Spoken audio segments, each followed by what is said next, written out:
pledge allegiance to the flag of the United States and to the republic for which it stands, one nation, under God, indivisible, with liberty and justice for all. Once again, thanks for attending. The first item is second item is roll call. Mayor Rosinski, City of Bristol. We have a list to do. I think you can give me a list.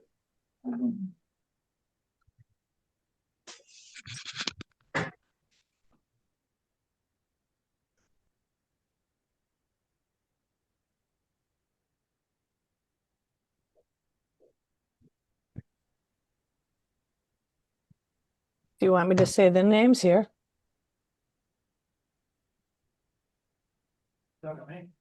Mm-mm. Conference room is muted if Rich was saying something. Kate? I would have done it, but I can barely say Rosinski. Let alone everybody else's name. Okay. Okay, sorry. You have Michael, You you have Michael represent- D'Alessio from Ansonia. You have Raymond Rokaczynski from Bristol. Is Philip Straker on the line? Yes. Here. Ron Nault on the line? Jeff about- Hopper. For Luke. Jeff Hopper is here. Okay, Karen Cook from Oxford.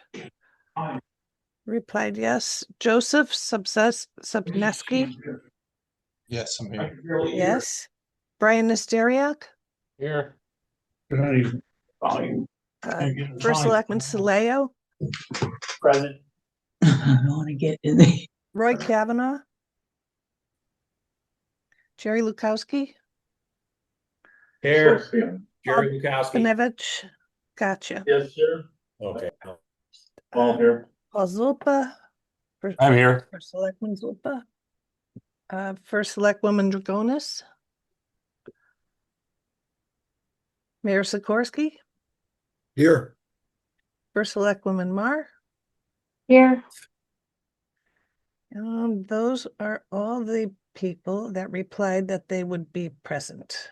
Is there anyone present that I didn't call? First Selectman Pneumonia. Thank you. Mark Presidento, Town of Woket.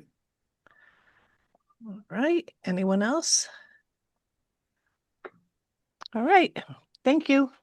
Okay, thanks everyone for attending today. The next item is public comment. Is there anybody here from the general public for comments? Hearing none, seeing none. Moving on, approval of meeting minutes from our April 1st. Is there a motion to approve? So move. Is there a second? Is there a second? Second. There you go. Any discussion? None, all in favor? Aye. Aye. Moving on, guest And if I speaker. can just add real quick, you had Jim Stewart from Naugatuck join. Jim, thanks for joining. Guest speaker, meet and greet with DOT traffic operation contacts. All right, I guess the floor is mine. Hi, everyone. My name is Greg Palmer, DOT Traffic Engineering in the Traffic Operations Unit. We are a group at DOT that really the primary focus of our group is to be the ones responsible for the towns to reach out when they want studies done along state highways throughout the area. And around 2019, we went through a reorganization, in which case people shuffled around and we created these mailboxes, and DOT.traffic engineering may be the one that people know. And it kind of made a very impersonal kind of situation where we're telling local traffic authorities to reach out directly to this mailbox, and they may or may not hear back. It may or may not be an appropriate time frame. So we're kind of going to each of the COGs now to try to get names and faces. Here are people you can contact with contact information, so that something's not lost in the ether on our end. So this is just kind of us. We're going to each of the COGs to reach out and try to build those relationships that we kind of lost for the past 5-6 years. So I don't have control of the slide. Yeah, but I got it. yeah, you can move to the next one. So that's why we're here. So DOT Traffic Engineering is 4 different units. I'll just quickly mention the other ones. Traffic Project Design Unit. They are the group that supports bridge projects, highway projects. And they also have their own statewide projects for interstate signings. So they are the group that supports all of the major state projects. The traffic signals unit was created in 2019 as part of that reorg. They have an asset management group for our signals. They also pursue statewide projects for signal upgrades, revisions and such. It's also our signal lab as part of that group. And then our traffic safety unit, they coordinate our strategic highway safety plan. They have the projects for the state highway improvement program, and they're always looking ahead to try to get ahead of things. Instead, our group is reactive in traffic operations. They're a proactive group trying to get ahead of changes statewide versus waiting for inquiries. And then so we're the traffic operations unit. Our primary responsibilities are to do studies on behalf of local traffic authorities. We do also have some other responsibilities I'll get into. So next slide's fine. And yeah, next slide again. So I briefly kind of went over the different responsibilities we have. And like I said, we perform traffic investigations on state highways on behalf of local traffic authorities and make recommendations. We also support the Office of the State Traffic Administration for major traffic generators, a new Walmart in town that's going to increase trips. They hire a consultant. We're the traffic group that supports them to review to make sure, yes, that left turn lane needs to be added. Yes, we need a signal there. We're kind of the checking process of it. And we also review municipally owned signals on state highways and traffic engineering, whereas OSTA, they review municipally owned signals on municipal roadways. We also support maintenance, yearly resurfacing programs. We're the group that looks for opportunities for changing pavement markings, narrowing lanes, wider shoulders is the main premise. We look for opportunities for road diets. Again, I'm just kind of going over the things that we also assist them with encroachment permits, which is a large portion of our work, whether it's municipalities or private property owners looking to revise the state highway network or work within the state highway, where we support maintenance on those reviews. And then, here we are with the COG. We also support planning. We review the corridor studies as part of a technical support, roadway safety audits, and then several grants where they impact state highways where we're involved in reviews of those. So I know we have a lot of different things that we do, but I think if I knew when they created the unit what their intentions were, the way that I think of it is we are the group for the public, for the LTAs to reach out to initiate studies on state highways. Next slide is fine. So this is our coverage map for traffic and transportation engineer threes. So we're split up statewide by district, and then within the districts, we have TE3s that cover certain areas, just dependent on historical workload amounts is really what it is.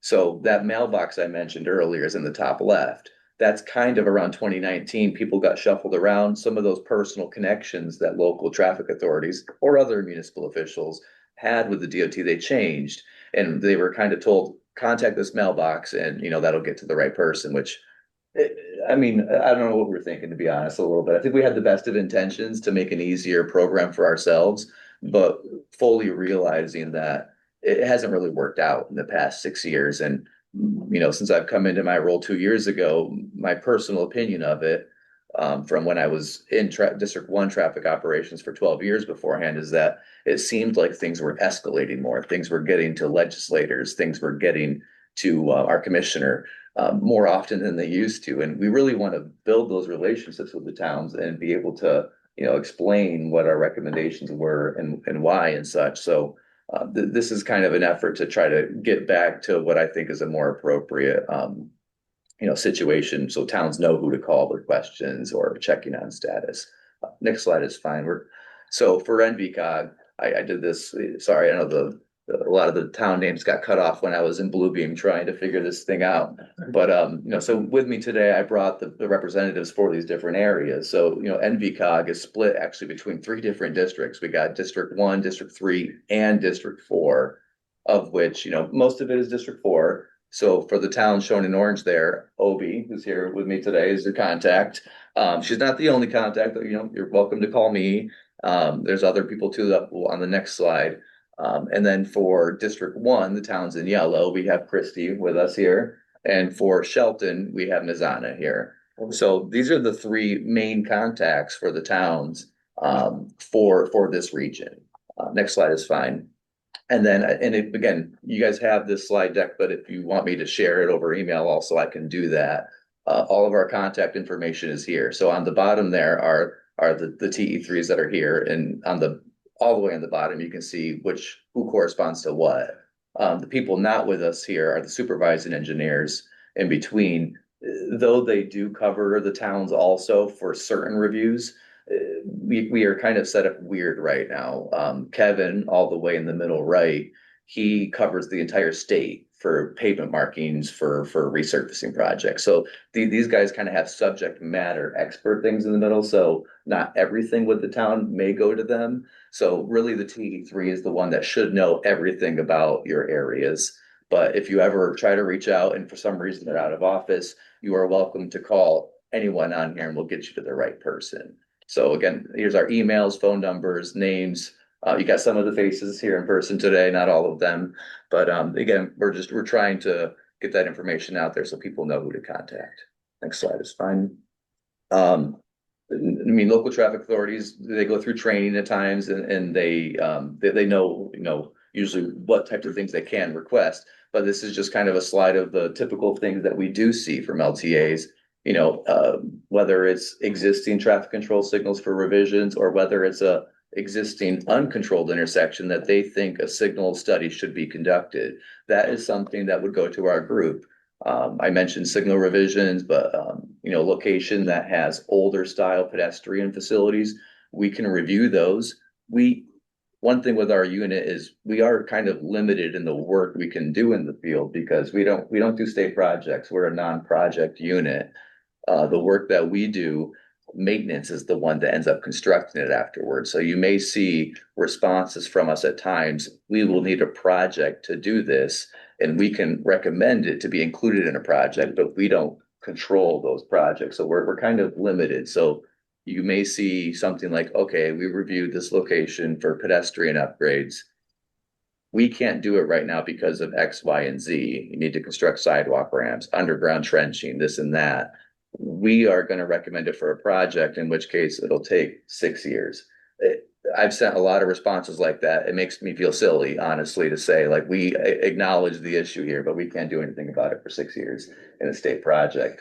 So what we will also say is the town could do an encroachment permit and we're trying to find a better middle ground where something maybe it won't take 6 years, maybe it'll take a year, and we're trying to find opportunities for doing work differently and collaborating more. But there's some other examples there. If you ever think of there's a high crash location, we can review that on a state highway. Not everything is at intersection, signs and markings on curves, vertical curves, parking studies, they all end up with us on state highways. The few exceptions of LTA requests that go to the Office of the State Traffic Administration, passing zones, speed limit reviews, and no through truck requests. So next slide is fine. This is a quick one. Everything that we review or we recommend is going to be in conformance with the Manual on Uniform Traffic Control Devices. This is how I call it the traffic engineer's Bible, basically. Signs, marking, signals, all of those devices, this is what we refer to. If it's not allowed by that, we will not usually pursue it. Next slide is fine. This is just a quick description of major traffic generators. There's a definition to it for 100,000 square feet or more, 200 parking spaces. Again, we're a support unit to OSTA. They're the lead or the technical review of impacts on the state highway. And then encroachment permits are another type of role we play. Again, technical support to maintenance on that for any work within the state highway. Next slide is fine. And the resurfacing program in the bottom right, you can see these are usually like a 2-inch, there's a mill and then a 2-inch overlay on top. So, these are yearly, they're not projects per se, it's a program that maintenance is, trying to extend the life of pavement.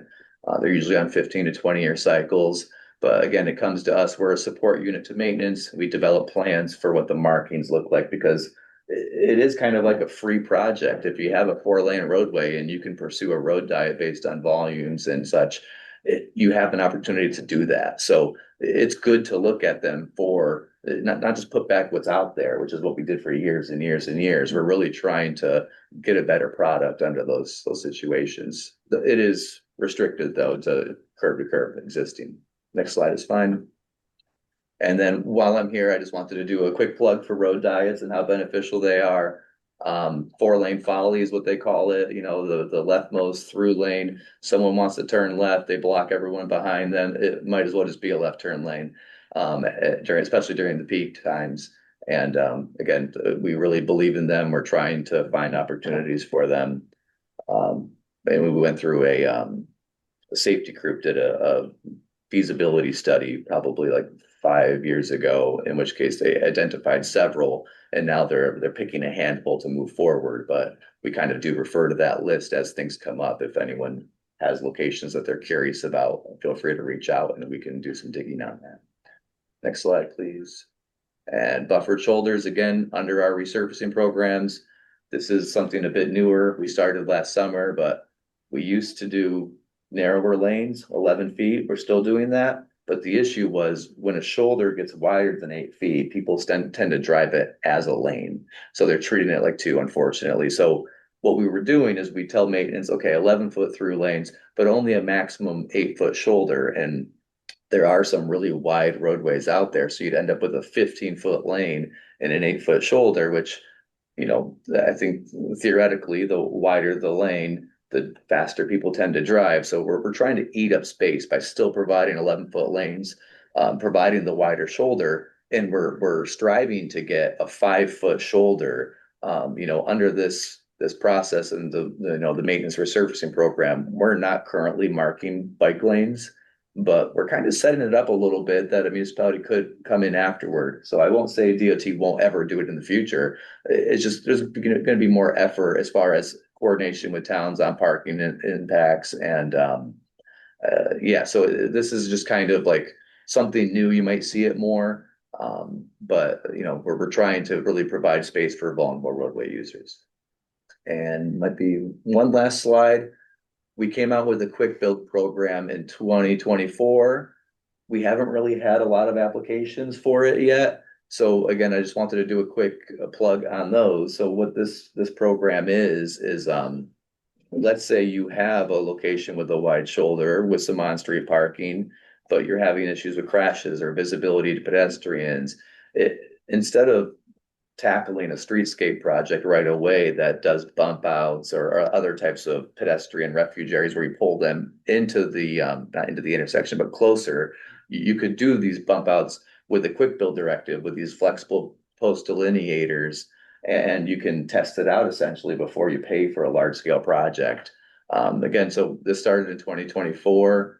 I think I've seen 2 applications, and I'm on the technical review group, so we try to prioritize these when they come to the district and do quick reviews to get back so that because they're only allowed to be in place May 1st through October 31st, I believe, because of plowing operations.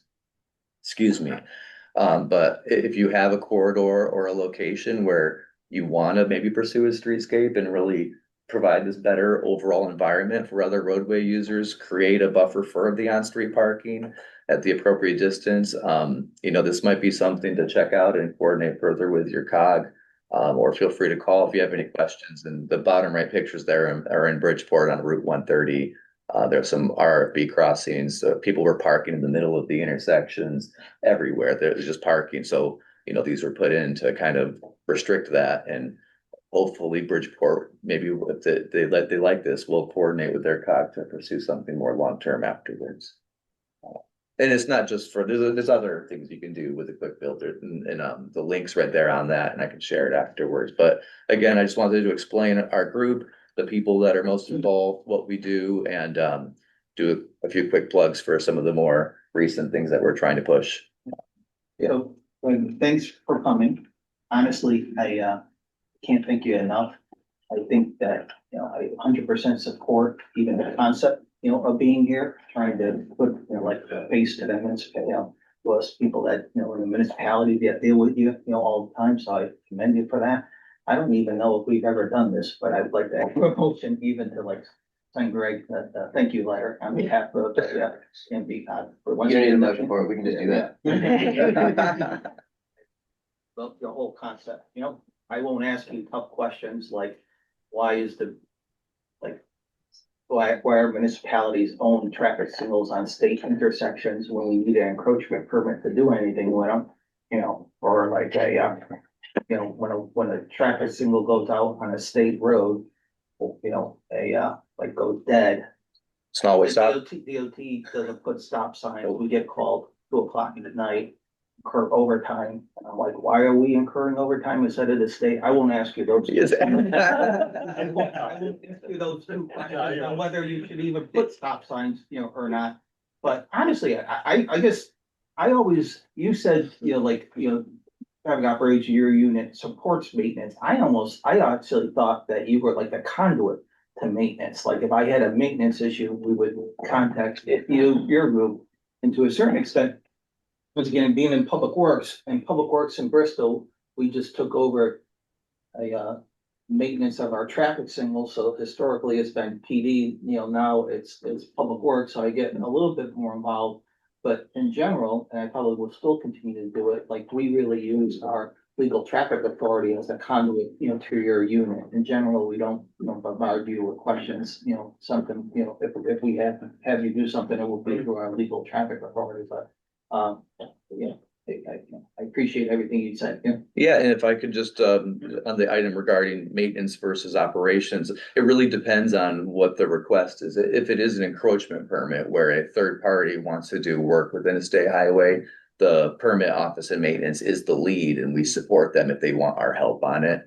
If you are requesting the state to, install a sign that doesn't currently exist or revise one of our own signals, coming to us directly would be the way to go. And if we choose or recommend that something do change, we would issue a service memo that then maintenance. So we're the lead on that one, whereas they're the lead on the encroachment permits. It all depends on the style of work that's what would occur. And once again, I won't ask you tough, questions, but I would say that I have a level of frustration and, on getting, encroachment permits. And honestly, I have, 2 examples, not to speak about, Bristol. One of them is actually a LOTSIP project in Bristol for a downstreet bridge. So on one unit, I'm getting contact from DOT Bridge saying you gotta do something with the bridge, but it's adjacent to a, true state-owned traffic signal that the DOT is, replacing. So my consultant submits comments, the bridge is, design is all set, but literally we already probably missed a whole another year of bridge replacement. Because, I don't want to minimize them because minor comments, associated with, coming out of traffic. And then the other issue is in Bristol, we have Memorial Boulevard, which is kind of between, I don't know how well you know Bristol. I'm familiar with it, yeah. 72 sections that probably one of the biggest issues in Bristol is getting truck traffic off. And we keep on asking for like no truck traffic. And I can't get an encroachment permit, but we're not gonna ask you tough questions. I know both of those topics quite well, actually, but, if you want to call me afterward, we can talk about it further. Yeah. But, it's partly why we're here, the encroachment permits, we're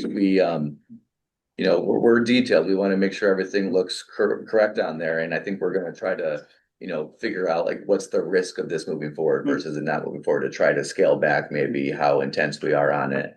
That location, that was more of a maintenance protection of traffic type of review for us, which we're not as comfortable with that kind of information. We have to rely on some other units to help us, we're not blaming them, we actually are tackling that ourselves now, but having like coordinating with them to check our work. But yeah, that was a rough one, I think, for us in general. I do remember that. And then,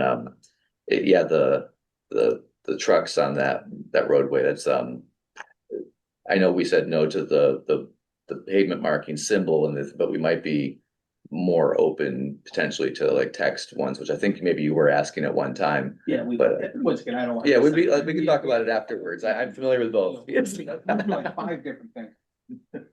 But I do appreciate honestly, the whole concept of meeting us, and certainly I don't want to monopolize it if anybody else has any questions. Couple of questions. You I read you right, you drop back after a mill and fill, you do your handicap ramps a year or two later. That's correct, yeah.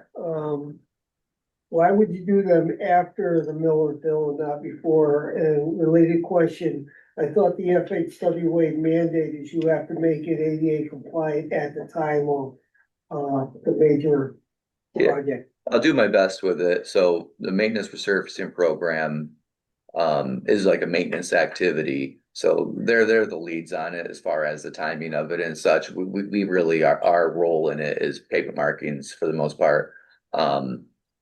If I had to guess as to why they do their ramps after the fact is I assume matching them into the pavement versus if you do the ramps beforehand, then you have to match the pavement into those. I don't have enough real world experience in construction or maintenance to really understand that overall, but that's my guess towards it. I know that our ADA coordinator group is heavily involved in this with maintenance and ensuring that those do happen afterwards. So I assume they're not required to do it at the same time, but I think it's like a good faith effort of them following up. And I guess if they're just behind, they're behind. I know every district is a little different. Some are good about finishing it the year afterward. I've heard others are like 2 years behind. So my apologies, I don't have a good answer for you on it, but I do know that they coordinate with our ADA coordinator and she may be able to better respond to that item if you want further information. Yeah, we'll follow up on that one. We'll ask her and see if we can get an answer for you for the next meeting. Yeah, make our life a lot easier if we had it. Yeah. Hot button topic in Waterbury right now is speed humps and speed bumps. Where's operations at with that? It's still a newer topic for us. I'm aware of a few on state roads now. Route 80 in New Haven has speed tables, which are not raised crosswalks. That the intent that we allowed the city of New Haven to install those essentially under an encroachment permit, and what they were trying to eliminate there was drag racing along that stretch of Route 80. They're about 2.8%. So you can still drive them comfortably around 40, almost 45. Posted speed limit there is 35. So we believe that those have achieved their goal at that location. New Haven has a raised crosswalk on Townsend Avenue, and then there's raised crosswalks, I believe, in Mansfield on State Highway Route 275 near Yukon. Excuse me.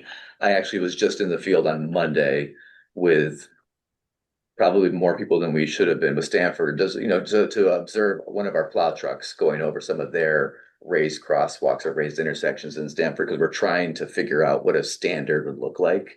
I will say we haven't figured out criteria for where they're appropriate and where they're not. But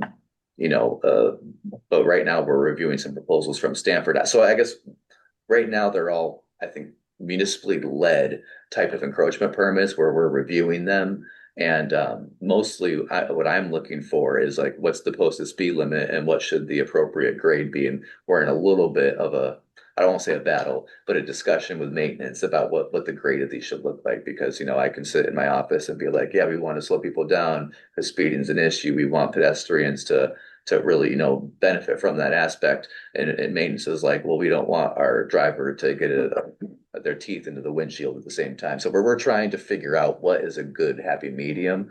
So we're still working on it. But, I think Waterbury in particular likely would be a good candidate for them. I don't have, it depends on the location, but I would imagine, that kind of environment would be a good setting. So I would say in Bristol, once again, not to, get sidetracked, I wrote a whole policy about speed stumps, speed tables. And, my, core, belief was that the city was gonna do it, do it proactively, while we don't have like an active request.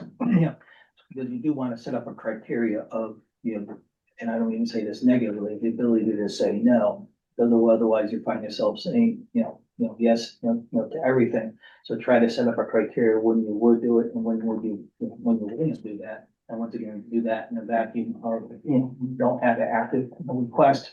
And I don't even say this, and then there was a change in administration and really for public works, from a maintenance perspective, I was able to get on board. In Bristol at the time, it was more emergency services that didn't, want it.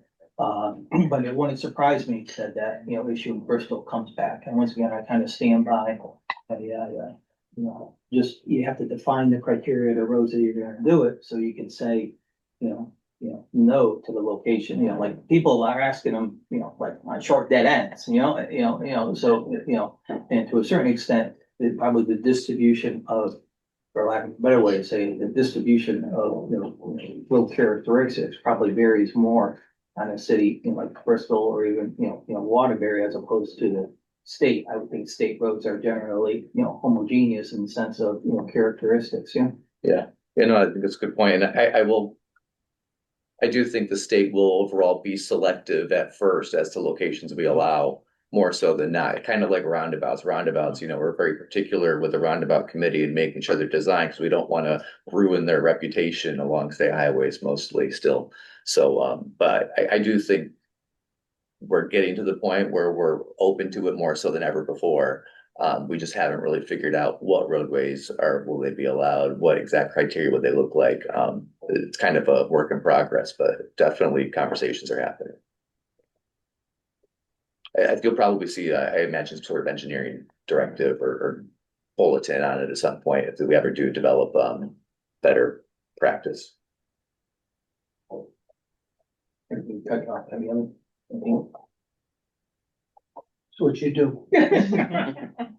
Is your division responsible for the traffic counts on state roads, and how often are those done? That's out of planning policy, or they have a new name now.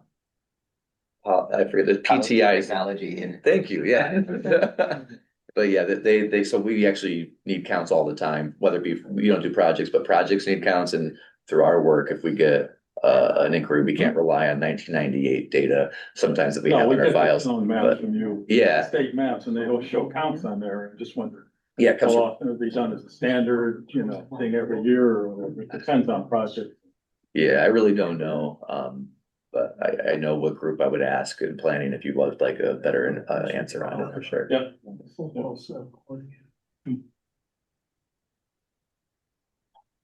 Okay. Anything else then? So any other questions or comments? We'll be able to get a copy of the presentation. Definitely. Yeah, I'll send it out. Oh, thank you so much, Kate. Awesome. So all this material also ends up back on the NVCOG calendar on the meeting history. So if you ever go back, Right. wondering what we covered at a particular meeting, it's all up. Well, thanks for having us. And, just one last thing is, if there are things, we're not perfect. There's definitely things that are either in my inbox or someone else's inbox that you're likely looking for. With the contact info, pick up the phone and call is what I would recommend. I mean, we might not be able to get it back to you that week or that day, but sometimes, we don't know who's itching for what, because, if we're trying to prioritize and balance our work. So, always welcome to check on status and give us a call or an email or anything. So I'd recommend that if you're looking for something. Okay. Thank you very much. Thank you, guys. Thank you.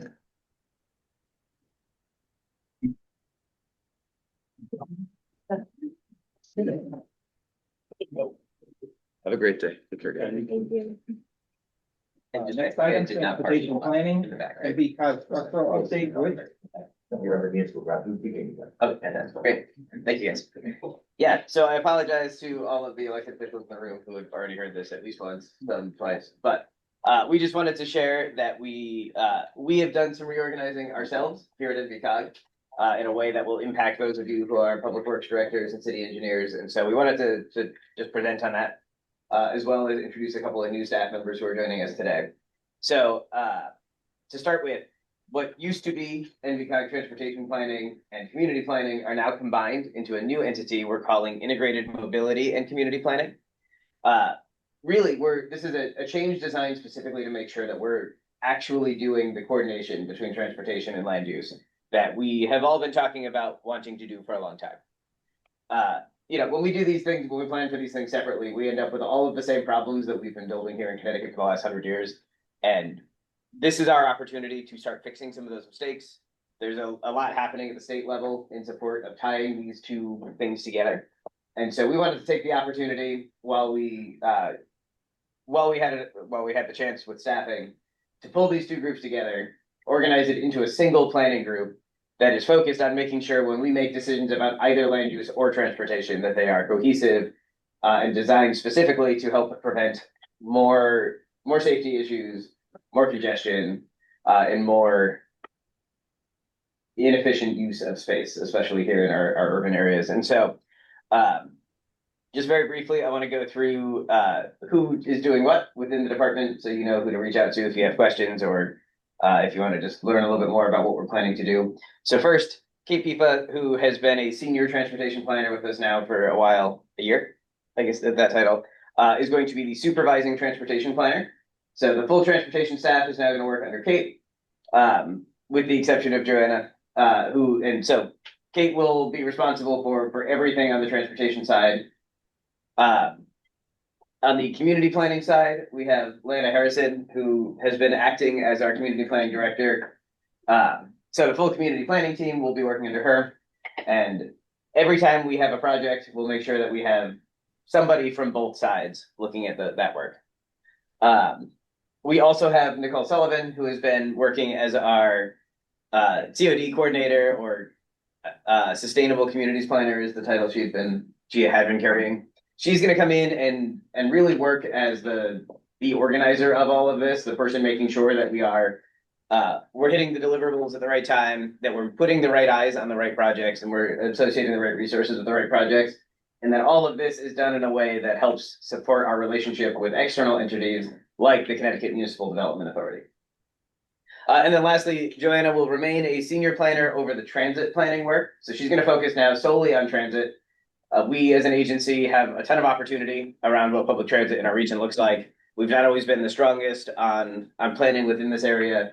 And so Joanna is going to dedicate her time specifically to that work going forward. I also do want to introduce just a couple of new staff who are in the room in case you're seeing faces you don't recognize. So first we have Tucker Beckett is joining us as a senior community planner. I don't know if you want to do a quick introduction. Sure. My name is Tucker Beckett. I've been a land use planner and data scientist at West College for the last 6 years, and I'm excited to get to work here in the Valley. And then I saw you're here. I apologize. Go ahead and introduce yourself. My name is Jacob Bartel. I'm a communications intern this summer. I worked here a couple summers ago for Sustainable CT, so you might recognize me from there. I'm currently in grad school at UMass Amherst, and I have some interest in transportation planning, so that's why I'm here attending this meeting. Nice to meet you all. And I believe we have someone online. Grace. Yeah, hi, my name is Grace. I'm this summer's Sustainable CT Fellow for NVCOG. I'm a student at the University of Connecticut, and I'm really excited to be learning about all the different parts of planning going on at NVCOG, and I'm here to learn from all you guys, so very excited for this summer. Yeah, so we're adding to, we're continuing to build a really great team here. We're excited to have a bunch of additional things we're able to offer to all of you. So any questions, any thoughts, please let us know. We're excited about what we're going to be able to do over the next few years. Thank you. Any questions or follow-up? Congratulations and welcome. Yes, you're here. Yeah, we're very excited to have a senior community planner. That's been a tough one to find. ADA transition plans? Great. I'm going to move a little bit closer. Want me a little bit better. All right. So there was a question about ADA compliance, I think, earlier when the Connecticut DOT team was in here. So what we're talking about here is the Americans with Disabilities Act and the requirements for public entities to ensure that people with disabilities have equal access to their, let's see here, the facilities, communication, rights of way, and building facilities.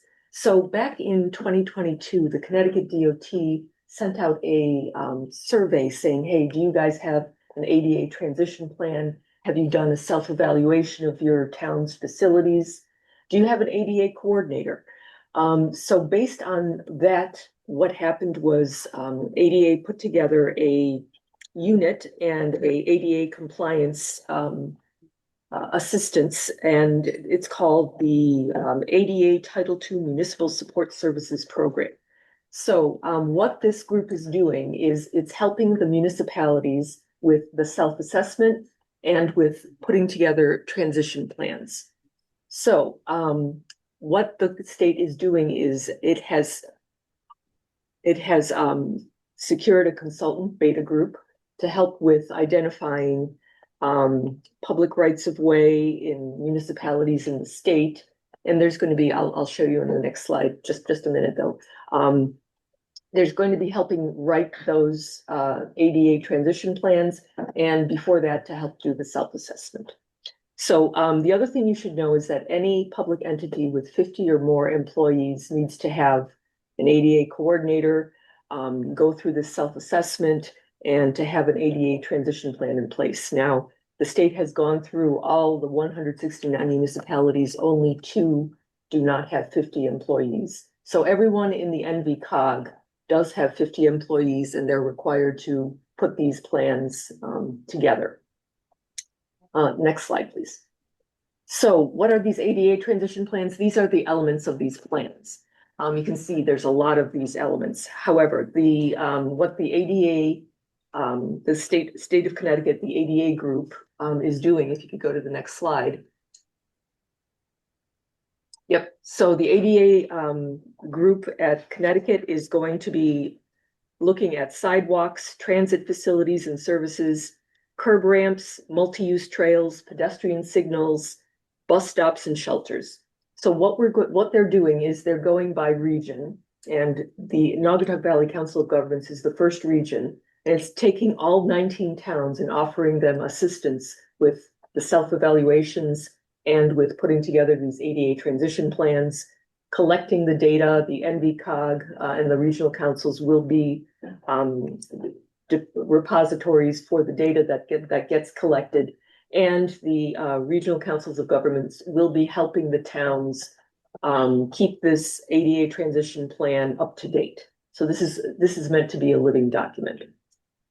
Naugatuck Valley Council of Governments is the pilot program for this state assistance. So what they're doing with the Naugatuck Valley is they're starting with the 3 towns, let's see, it's Derby, Ansonia, and Seymour. They're going to be first doing a desktop inventory, looking at LiDAR images, and then they're going to be going out into the field and actually taking measurements and doing observations through this beta group. So just a heads up, this work has started as of May 1st. And the beta group is going to be having a regional meeting in the next couple of weeks with all public works, chief elected officials, planners, anyone else that you feel is involved in this program to have ADA compliance. So that's going to happen in the next couple of weeks. This pilot program is 18 months long. They expect to be doing 2 towns per month as far as getting data collected about them. So you'll be hearing from NVCOG. He's going to be the main liaison between for public outreach between the towns and the Connecticut DOT. So you'll be hearing a lot more from us in the coming months about this program, and you should have a heads up on the like a kickoff meeting for the whole region and trying to give a little bit more information about what's going to happen. Now, you don't have to take the help that Connecticut DOT is offering. However, we strongly encourage you to do that because these ADA compliance plans, they're a good thing in general, but they also help the town with liability issues. So, you know, this is free help. It's no match of funding from the towns, and NVCOG is involved in the way. And I can answer some questions right now. From Bristol's perspective, we're familiar with it. Yeah. We did a self-assessment and a transition plan. Bristol's one of the 2 in our region that actually, did. Our consultant, just for everybody else, was like, we'll do a detailed, now inspection of a certain area, which, someone randomly picked. We honestly had some new ramps that came back. I say this somewhat facetiously, but probably not too much, like 90% of them didn't meet code.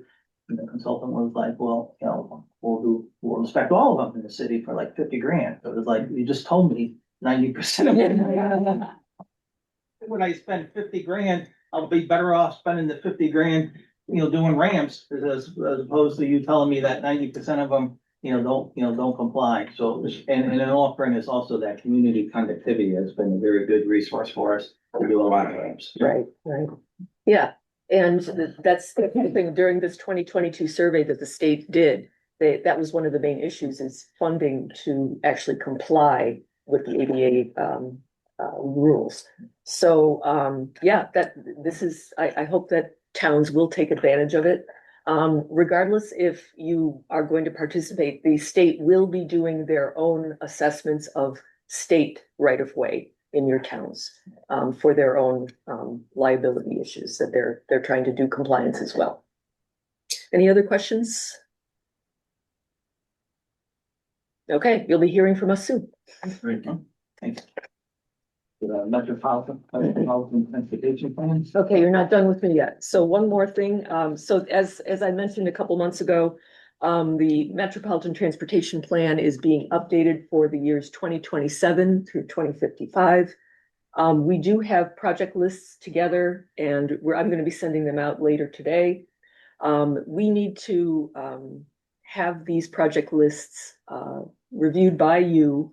And if you need to meet with us to help amend some of the projects or to help us understand what's missing or what is completed as per your records, we're going to be meeting with you in the next couple of weeks. I'll be sending out an email for whatever is best for you.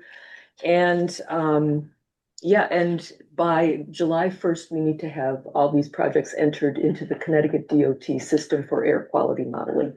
So we would like to have the list completed by June 17th.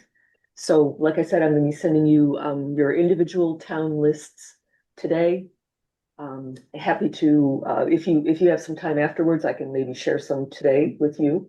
But like towns like Bristol, cities like Bristol, Waterbury, perhaps Naugatuck and Shelton, we're happy to, there might be a longer list there and we're happy to meet with you individually on your time in your town halls and city halls. And just a little background on where these project lists came from. Yeah. I can imagine that is the first question everybody's thinking right now. Yeah. So this year we're doing the MTP a little bit different. The long range transportation plan, or now the MTP, has to look at least a 20-year period. And it has to be fiscally constrained in that period. But we already know the next 4 years. So it has to also get updated every 4 years. We already know what's programmed in the next 4 years. The DOT's capital plan, the TIP, both cover that time period already. So the things we know are happening are what's going to happen between now and the next update. And because of that, and because we are now designated as a transportation management area, which means we face much stricter scrutiny under the Federal Highway Administration and Federal Transit Administration regulations, we are taking this year to take the lists out of the last MTP and just kind of modernize how we're including those, how we're ranking and scoring those, and make sure that this MTP is extremely compliant with those regulations. Many of the projects are carryovers from a long time ago. Some of them we know may not necessarily be your municipal priorities anymore. And if that's the case, this is why Joanna will be sending them out. This is the chance to remove those if it's something you don't want to see show up on a list. Anything that is going to get done with federal dollars does have to be in the MTP. And so if there's something that you anticipate in the next 4 years or so, please let us know and we'll make sure that that gets added. Anything beyond that period, we'll have the opportunity at the next update to do a much more significant solicitation for new projects and an update of that longer range list. So really the next 4 years, we have a pretty good sense already of what is going to be happening. And anything further out, we're just going back to the old list. But this is our opportunity to add anything if you have one or two that need to get in there, or to remove anything that you do not want to see make it into the MTP going forward. Thanks, Rich. And I'll just add one more thing. Regardless if you are the Central Naugatuck+Valley MPO or the Greater Bridgeport Valley MPO, NVCOG staff will be meeting with your towns for both. Okay. Happy to take any questions. Okay, thank you very much. for the Thank you. information. We'll be in contact with you. then. Sounds good. Just moving on, active transportation plan update. Kate? Great. Thanks, Ray. So I just wanted to give a brief update on the regional and then the state active transportation plan. As a lot of you know, the state of Connecticut has been putting together an active transportation plan. Active transportation refers to human-powered mobility, whether it's walking, biking, micromobility devices such as non-motorized or electric scooters, and mobility-assisted devices such as manual and electric wheelchairs. The COG has been a liaison with the state as they've been putting together the plan for state routes. And there were just a couple open houses a couple weeks ago, as the state looks to finalize their draft plan for Connecticut. And then concurrently, we have been doing work on our Naugatuck+Valley active transportation plan, and you can look forward to seeing a draft soon. I wanted to ask here, as we look towards the summer months to be doing some community engagement and outreach, if anybody had any groups that pertain to any walking, biking, and other active transportation related functions in your municipalities, if you thought there were any groups that we should be reaching out to get feedback on or from that maybe we haven't identified. So if there's any groups that you might want to mention and that maybe we should be reaching out to, please let me know. Does anyone have any? Yeah, you put me on the spot, not that I can think off that mind. Honestly, we used to have a very active, cyclist group, in Bristol, but the local bike shop actually got sold and then ultimately closed, so, but certainly if I come up with, we'll be in contact after the meeting. Okay. Great. And I just want to mention the picture here is on the Derby Greenway, which is part of the Naugatuck River Valley Greenway. There was a couple of through cyclists that came through in May from Boston to New York, and then they did cycle on our Greenway from Manchester, and then they stayed with my parents in Shelton.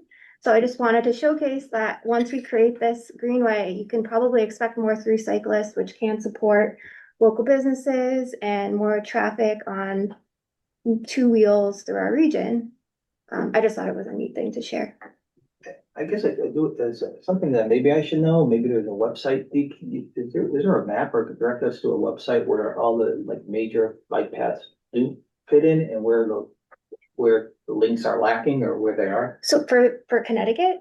Yeah. So the state has actively mapped that out, and they are actually recommending, they actually have that in their draft, and I will share that when it's ready.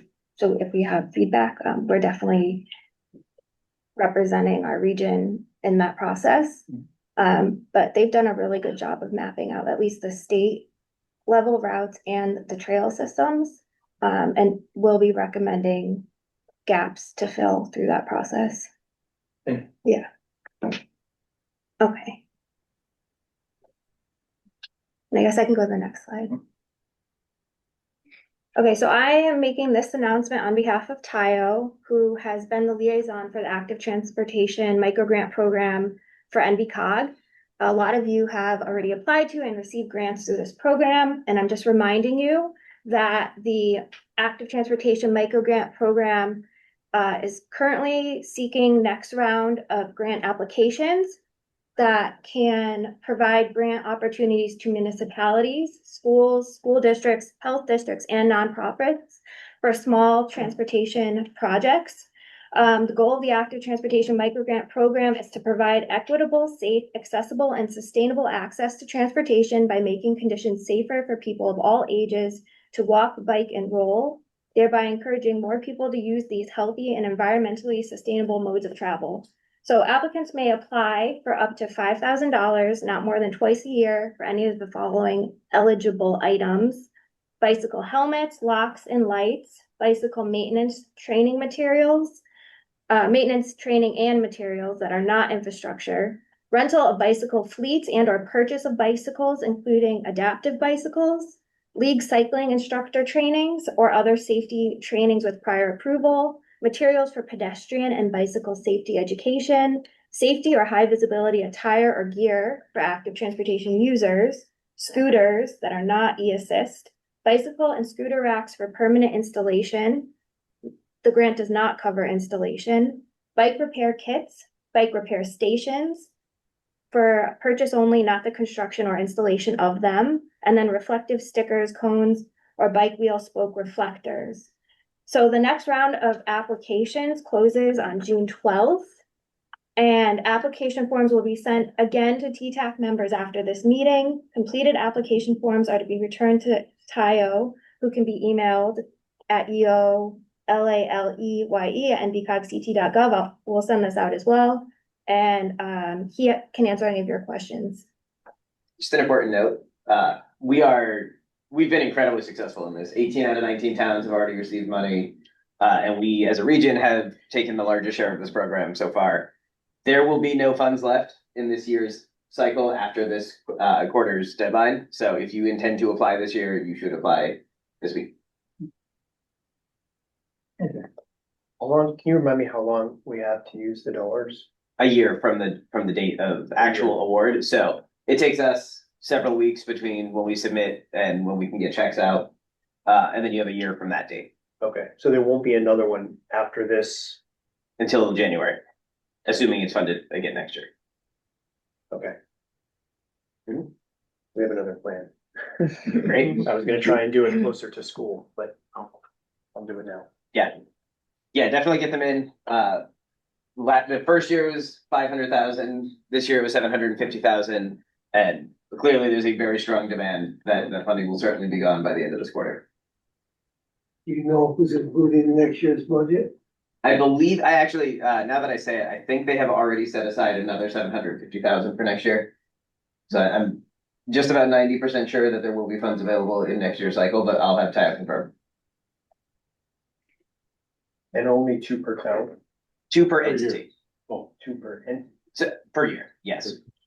So as an important note, your town is made up of lots of little entities that are all eligible, including individual schools, school districts, your police department, your parks department, and any nonprofits all can apply separately. Which is part of how we as a region have spent so much of this program. So.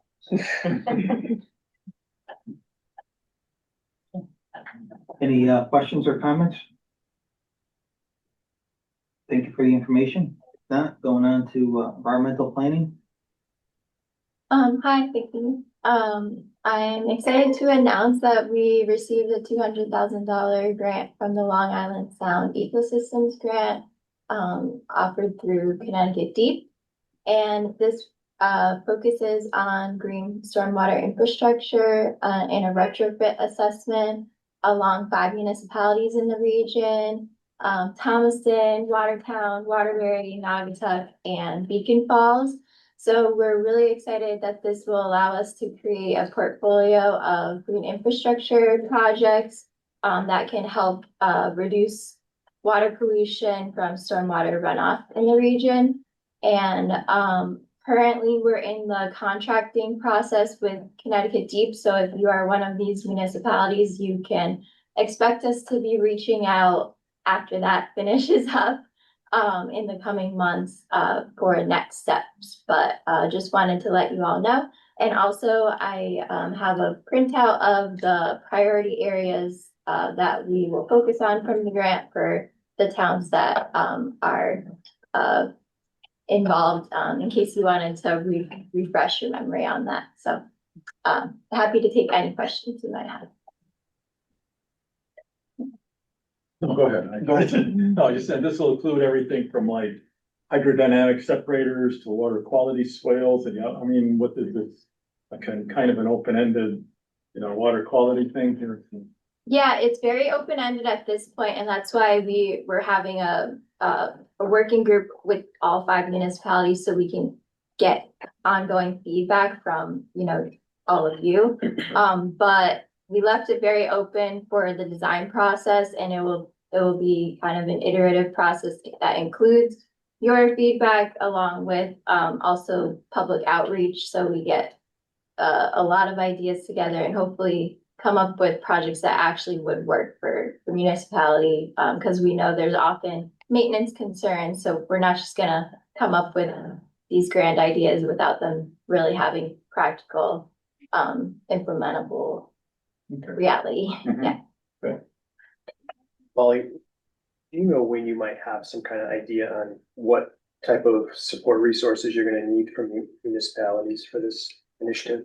Yeah, I imagine, currently we're requesting that, a municipal staff would be present at a quarterly meeting, for the regional working group. So that's kind of the main ask at the moment, but, we will definitely know more once we finish up contracting with. Okay, as soon as you know that, it'll be helpful for me to start lining up support resources. Okay, absolutely. Thank you. Thank you. Any other questions? If not, mapping data and technology. Morning, folks. My name is Tim Nolan. To those of you who have not met me, I'm the data scientist here at NVCOG, and for the past 6 months, I've been developing what we are calling it might be changed to DEP projections, but the DEF 2060, the demographic and economic forecast for Connecticut. And what is that? And I'll try and stick to the script here, and I've got Danny to nudge me if I talk too much. I have a little bit of a reputation for yapping. So the DEF is a mathematical model of the population housing stock, that's households and individual housing units, and labor force data for Connecticut's 169 municipalities in 5-year increments through 2060. Now, I'll spare you most of the details. I'm looking to schedule a lunch and learn for some time in the summer where I can talk through the nuts and bolts of the model itself in detail. But the basic idea is that you have 3 main levers for changing the population of a place over time. You have births, so that is people who are giving birth, and you have deaths, people who are no longer with us. And then finally, the third lever is migration, and that is in migration and out migration. And that can be further divided into domestic and international migrants. Again, spare you the details. But the idea is that given the historical trends in birth rate, mortality, and migratory data, where can we reasonably expect the population to go over the next 35, 40 years? Kevin? So it's very important for me and for the team to build the model with as much publicly accessible data as possible. So everything you see on this screen, it's quite exhaustive list, can be accessed freely on the internet, with the exception of some of the detailed births and deaths data, which I acquired from the Connecticut Department of Public Health. They do that to protect the individual identities for people giving birth and dying in smaller municipalities. But yes, so feel free to take a look through this this list here. Mainly, we're looking at Census Bureau data, and then some other federal sources like the IRS, the Congressional Budget Office, and the Bureau of Labor Statistics, as well as the Bureau of Economic Analysis. But we throw these things in one big model and we get numbers out. That's what matters. And next slide, Kev. Now, I will say, if the large blue swath, that's the confidence intervals for my model, scare you, this was just a quick 100 simulation model. So as you increase the number of simulations, this confidence interval bounds will tighten. I just wanted to get a nice figure together for us. But what you see up on the screen is the NVCOG population in dark blue from 1990 to 2020, and then our population model through 2060.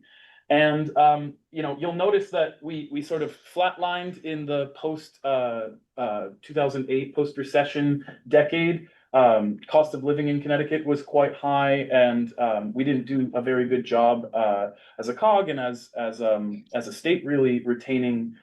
Particularly, there was a lot of outflow from the state that was causing this sort of decrease in gains. And so it's our belief that, we've also seen data from sort of the post-COVID era, 2020 to 2025, where we've seen a large influx of international migration, but also really important to our region is hybrid and remote workers.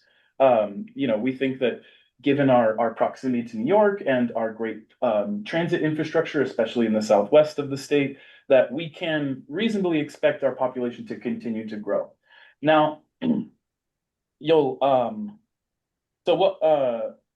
way I built the model is with a Monte Carlo simulation. So again, with more simulations, those confidence intervals will grow, but you can sort of expect we're going to increase population, and there can be an argument for anything in that range, which you say, come on, Tim, why? That's a pretty wide range net you're casting. But the problem is it's fundamentally an unsolvable question. How many people are going to be in Bristol in 2040? Turns out it's trickier to know than just saying with any 100% confidence there will be this many. So I'm kind of hedging myself. Go ahead, Kevin. So we see different towns grow different ways. Generally, larger cities, your Waterburys, Bristols, Bridgeport, New Haven, you're going to see increases in population. Small level towns, suburb towns like Shelton, kind of somewhere along their past 15, 20 years, where they're slowly gaining population. And then smaller towns. Now, I should note that these scales are vastly different, right? So Bethlehem and Waterbury, the step size on Waterbury is 20,000, and the whole of Bethlehem is 3,000, right? So we're talking about very different numbers. But in general, we see smaller towns like Bethlehem and my town of Willington starting to decrease as the older generation begins to be no longer with us. And so there's definitely some questions that need to be answered by the municipalities. If you see your graph next week and you're like, what the heck is going to happen in 2040 and beyond? That maybe means we should be talking about, okay, how can we go on to sustain or increase our population? Last slide, Kev. So coming next week is a little dashboard where not only you can sort of click on your own town or your region, your MPO, whatever region of interest you're interested in, and interact with the data yourself. So that is population, housing stock, households, so numbers of family units essentially, employment data, so number of jobs on offer, and a labor force, so number of people who can work places. And why am I bringing this up here today at TTAC? Rich will be able to help me out, but the idea was for the MDT, MTP, excuse me, we want to be able to sort of have a reasonable estimation of how many people are going to be in NVCOG in 2050 and 2055, in order to affect our financial modeling and what have you. Funding. Exactly. It's all about funding. Exactly. Right. So, and that's what you see on the side is, it can also help with travel demand modeling. I'm upset that the CTDOT people left because they might be interested in that. But, and exactly. So target investments. It shows which towns are growing, aging, if maybe you need to have a conversation with your town about this sort of thing, and lots of tip dollars. Where we can expect them to flow. The idea is to give this model to the state and all the individual municipalities throughout the state. So yeah, stay tuned for next week during the COG MPO meeting. I'll be trying to have the dashboard on the maps and data page on NVCOG, where you can go and view all this information yourself. Thank you very much. I hope I was brief enough. You kept it. And questions, comments, concerns, definitely. So, thank you very much for the information. This is the report and study is complete, or it's in progress? Yeah, so it's what I would call like an alpha version, right? So in other words, the data has been vetted by statisticians and demographers across the University of Massachusetts. Don Poland with CIO, I believe is his organization. A couple of third-party members who essentially understand the math behind the model. And they've all given me the green light to sort of publish it. But, if you have feedback, there's still some quirks in the data. So for example, like the Mansfields that have a large college population, college-aged women that are enrolled in college don't have the same fertility, sort of dynamics that non-college women in the 20 to 24 range do. So there's some details that are still open to interpretation and discussion, but there are sort of multiple projection scenarios: a high migration, a low migration scenario, or no migration scenario, and then like different policy knobs that we can turn. So in other words, if we're more aggressive about the housing build out programs that we have, or that sort of thing. So it's a work in progress at the moment, and certainly accepting feedback, but it will be living and live on the NVCOG site as sort of official numbers. Definitely appreciate, all the work and the presentation. I guess I do get how much of a challenge it is. I would say, once again, that, just from Bristol's perspective, I've been there for a while, where I said Bristol's up, has an aging population, then you turn around and supposedly we have the largest population that's like under, 35.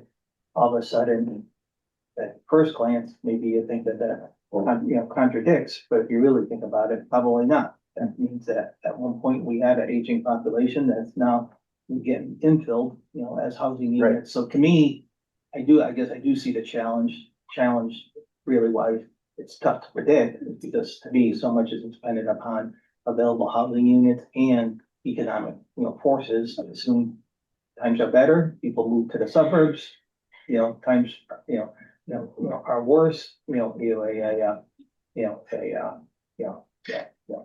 don't move as much. And you hit on the exact perfect spot right there when you said it is this sort of three-part system where you have the economic incentives and driving factors, and then housing is a huge discussion in this state, obviously, and it will continue to be so. But your population generally can't grow if there's nowhere to grow into, is kind of how it works. Once again, I don't wanna, get sidetracked or take everybody's time. It's just, my personal thing is that certainly that there's always a lot of talk both on a national level and apparently even at the state legislative level, like zoning is the biggest impediment to housing units. I honestly don't agree with that. I think there are market forces like supply and demand and, property value, but that's, once again, I don't wanna take everybody's time and debate that here. Yeah, and this is, a charged it can get charged in some of the topics: housing, migration, but that's the bottom line when we get down to brass tacks. So we try and have as objective a position on these sorts of factors as possible, and just say these are the facts. We can tune the knobs this way, that way, but yeah, in general, it can be tricky in some chats, but we're here to be as objective as possible. The questions, comments? When can we see it? Friday live, will be live. So I'm talking to the next Friday, sorry. So it'll be Friday the 10th, 12th, excuse me, thank you. I mean, you can stick around and play with it on my laptop if you want, but we're not that person. You're welcome to see it today. You can see numbers today if you'd like. Yeah, absolutely. I mean, we're in the throes of lots of conversations about what do we do about housing? Right? There's a lot of discussion, uninformed discussion about, do we have enough housing inventory? How much more? What should it look like? What price points? All of that. Remember what municipality? Thompson, that's right. Look for the isosceles triangle. Yeah, yep. So that's how I find it on every map. So I think we need to inform ourselves a little bit more as we start to move forward with additional housing development, just so that we could plan appropriately. Because there's a lot of people who just show up and have feelings. And that's the thing, we want to be more data-based with our, the choices that we make. Yeah, we'll definitely be including Tim's model as part of our regional housing needs assessment as we're preparing for the housing growth plans as well. Thank you. Yeah, this is really part of where this came from. So for those of you who were involved with it, the last MTP, the state provided data. The data was very bad. It was very bad. It was basically a straight line over what had happened in the previous 10 years.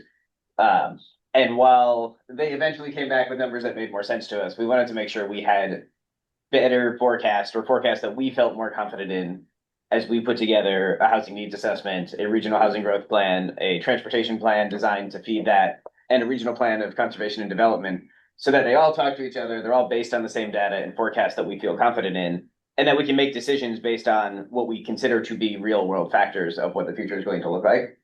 And so Tim has done a phenomenal job over almost a year now putting this together and really taking into account a lot of factors and the ability for us to mess with those factors in the model to get to better forecasts based on what's actually happening right now.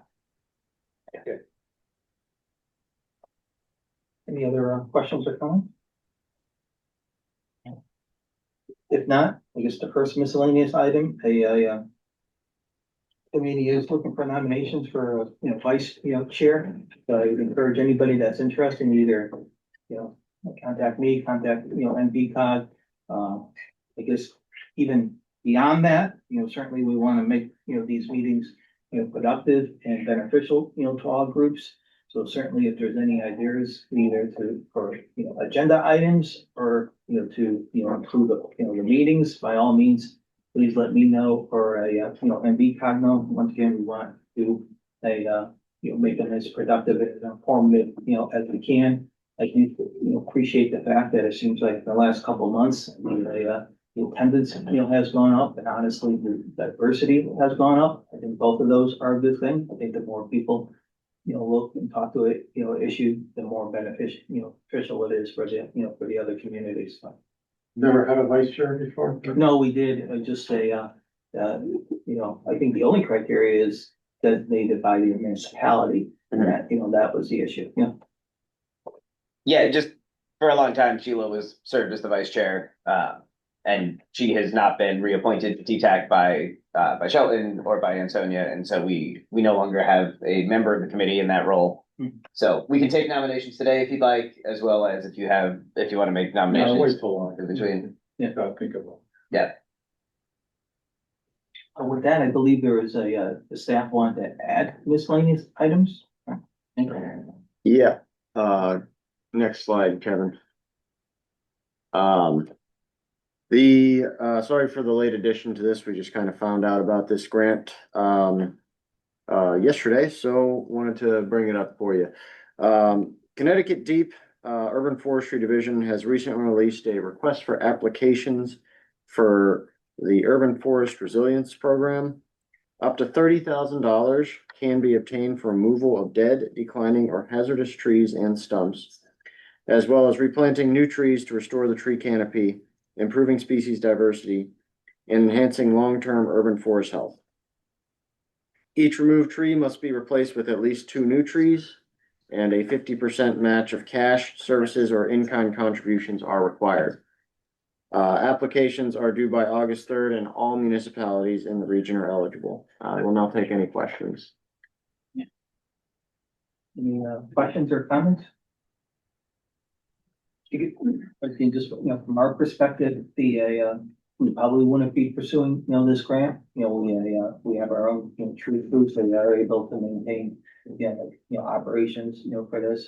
One thing that we're always, I'm always looking out for is, I would love to get like an inventory of all, city, trees, and then we can manage, trees, as a true, asset to move forward.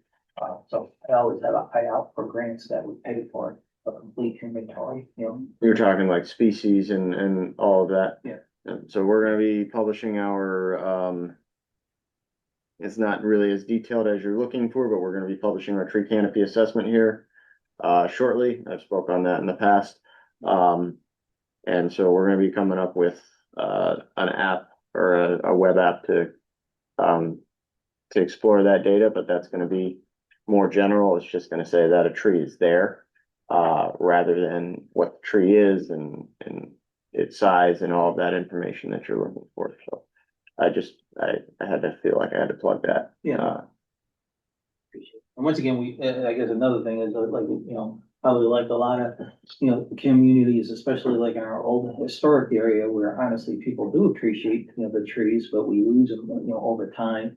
In general, I don't like trees in our right of way. We've even talked about having a tree program where we make them, where we will provide them. It's just, honestly, it is tough in old historic areas, even to find places to plant a tree.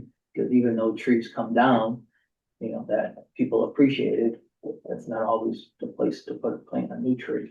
Yeah, so the rules around that, and they kind of anticipated that with this grant, is that, you know, if you can't plant it in the immediate vicinity, somewhere within the town, on town or state-owned property, is the requirement for that. So if you, it doesn't mean you necessarily have to plant it in the same spot that the tree came down. And not to be critical of the state, especially after the big presentation, I believe if you plant in the right of way, when it gets to be 4 inches, don't you have to cut it down? That's what it seems like. DOT does not like trees and they're right away either. But any other questions or comments? If not, moving on to the last, any other items to come before the committee? Just one very quick thing I've been asked several times. Can I just get a quick count of who parked in the lot behind the building? Just 2, 3? Great. Thank you. And that put you on the spot. Didn't you say you're moving? When's that? It was supposed to be April 1st. No, we anticipate having access to the space around the 15th of this month. We need a couple of weeks then to finish our outfit of technology and security in there. And so we're hoping to be in sometime between July 1st and July 15th. That's going to be the building known as One Exchange Place or 21 West Main Street here. We're going to be the full 6th floor. And so we'll have significantly more space than we have now in a much nicer space as well. So the next TTAC meeting. So the next TTAC meeting should be in the new building, and we'll make sure that that is well noticed. Yeah, obviously plenty of time to figure it out, but so we're not gonna be parking in the same spot. Correct, yes. There's an underground highway also. Yeah, so there's a couple of options. The actual parking for the building is relatively limited. We will be recommending that guests park in the Prospect Street lot, just on the other side of the green here.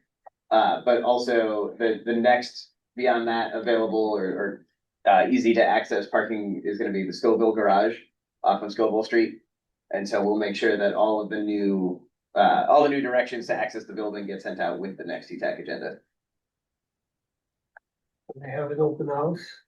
Oh, yes. So we do plan to have some kind of a open house or welcome event when we get set up in the new space.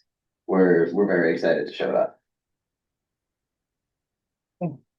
Mike went a little crazy with paint colors, as you can imagine, based on Aren't there doctor's offices on the 6th floor? I thought like. They're on the 3rd floor. Oh, third. Yeah. What's the floor? Okay. Yeah. Thanks very much, and next item would be a motion to adjourn. Second, all in favor? Aye. Thank you.